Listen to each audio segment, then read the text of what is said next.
আসসালামু আলাইকুম। আমরা আজকে আরেকটা কয়েল পাখির ঘর নির্মাণ করতেছি। মোটামুটি বেশ কয়েকদিন আগে আমরা চিন্তা করলাম যে আমাদের আরেকটা কয়েল পাখির ঘর তৈরি করতে হবে। সেই জন্য আজকে আমরা আরেকটা কয়েল পাখির ঘর তৈরির কাজে লেগে পড়লাম। আগে থেকে একজন লোক আমাদের ঠিক করা ছিল যে কয়েল পাখির ঘরটা আমাদের তৈরি করে দিবে। তো এখানে সে বলতেছিল যে ভাই আপনাদের কাজ তো প্রায় শেষ পর্যায়ে চলে আসছে, আপনার আর কিছু টিন লাগবে, টিনগুলো আপনার আনতে হবে। তো সেই জন্য আমি টিন আনতে যাবো, তার আগে সাথে সাথে কাজগুলো একটু টুকটাক করে ধরে ধরে দেখতেছিলাম যে আসলে কি কি করতে হবে এখানে, আর কোনো কিছু ফেরত দেওয়া যায় কিনা। তো এরপর আমরা বেরিয়ে পড়ে আমাদের একটা ভাই আগে থেকে বলা ছিল যে ভাই আমাদের কিছু টিন আনতে হবে, আপনি আমাদের সাথে যাবেন।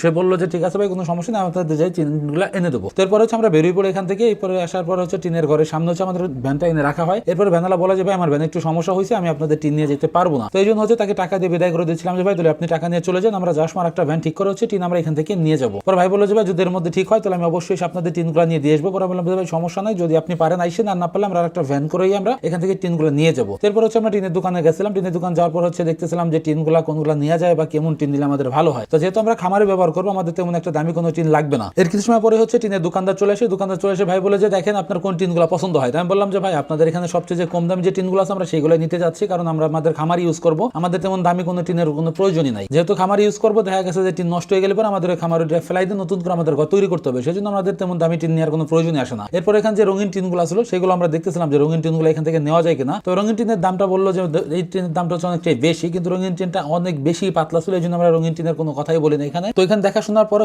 দামাদামি করে ঠিক করে নেওয়া হলো যে ভাই আপনি এই টিনটাই নিতে পারেন, এটা সবচেয়ে পাতলা টিন, আর এটা প্রতি ভান নিবে 2800 টাকা করে। পরে বললাম যে ঠিক আছে, আপনি আমার এখান থেকে কিছু টিন আমাদের লাগবে, আমাদের তো আগে টিন নেওয়া হয়েছে, খুব বেশি আমাদের লাগবে না, আপাতত 3 থেকে 4টা টিন আমাদের প্রয়োজন, আপনি ওইগুলাই দেন। আর এর মাঝখানে আমি রঙিন টিনগুলো আবার ধরে ধরে দেখতেছিলাম যে আসলে খুবই পাতলা ছিল রঙিন টিনগুলো, এটা মোটামুটি একটু টান দিলে একবারে ছিঁড়ে 2 ভাগ হয়ে যাবে রঙিন টিনগুলো, এমন অবস্থা। এরপর টিনগুলো সে ঠিকঠাক করে আমাদের দিচ্ছিল, গোছ গাছ করে, যেহেতু অল্প নিতে হবে আমাদের, এই জন্য সে মোড়াই দিচ্ছিল টিনগুলো আমাদের মোটামুটি 3 থেকে 4টা টিনের মতন আমাদের শর্ট খাইছিল আমাদের খামারে। তো এই জন্য আমরা 3 থেকে 4টা টিন আনার জন্য গেছিলাম। এরপর ভাইকে টাকাগুলো বুঝাই দিলাম, বুঝাই দেওয়ার পর আমাদের এখান থেকে বেরোয় যেতে হবে আমাদের আরো কিছু জিনিসপত্র কেনার জন্য। তো আমাদের আরো কিছু জিনিসপত্র কিনতে হবে, এই জন্য মোটামুটি বেশ কয়েকটা দোকান আমরা খোঁজাখুঁজি করার পর একজন বলে যে ভাই ওই সাইডে আপনি জিনিসগুলো পাবেন। তো যে জিনিসগুলো কিনবো আমরা সেটা যে খাবারের পাত্র এবং পানির পাত্র কিনতে আমাদের বাচ্চার জন্য, যেহেতু আমাদের বাচ্চার বয়স আজকে অ্যারাউন্ড প্রায় 16 থেকে 17 দিন পার হয়ে গেছে। এখন বাচ্চাগুলো আমাদের অন্য এক জায়গায় শিফট করতে হবে, এই জন্য আমাদেরকে পানির ব্যবস্থা করতে হবে এবং খাবারের পাত্রগুলো কিনতে হবে। তো এই জন্য আমরা এখানে আসার পর আমরা দেখি আরএফএল এর কিছু খাবারের পাত্র এবং পানির পাত্র পাওয়া যায়, যেগুলো অন্য কোম্পানির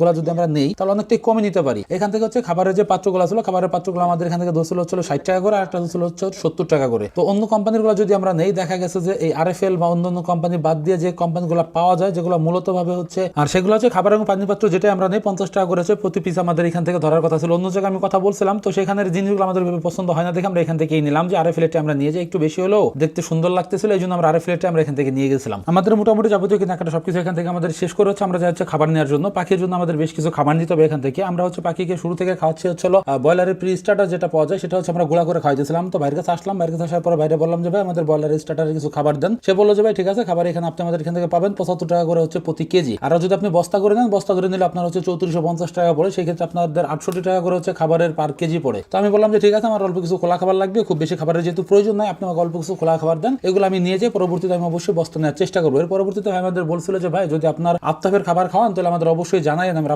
আফতাবের যে কয়েলের খাবারটা পাওয়া যায় সেটা আপনাদের এনে দেওয়ার চেষ্টা করবো। পরে আমি বললাম যে ভাই ঠিক আছে, যদি প্রয়োজন হয় আপনাকে অবশ্যই আমরা জানাবো। তো এর পরবর্তীতে আমাদের এখানে যাবতীয় সবকিছু কমপ্লিট করে ভাইকে টাকা দিয়ে আমরা চলে যাবো এখান থেকে। আমাদের আজকের ভিডিও খুব বেশি একটা বাড়াবো না, যার আগে একটা কথাই বলবো যে আল্লাহ তাআলা যেন আমাদের খামারে বরকত দান করুন। ধন্যবাদ সবাইকে, ভালো থাকবেন, আসসালামু আলাইকুম।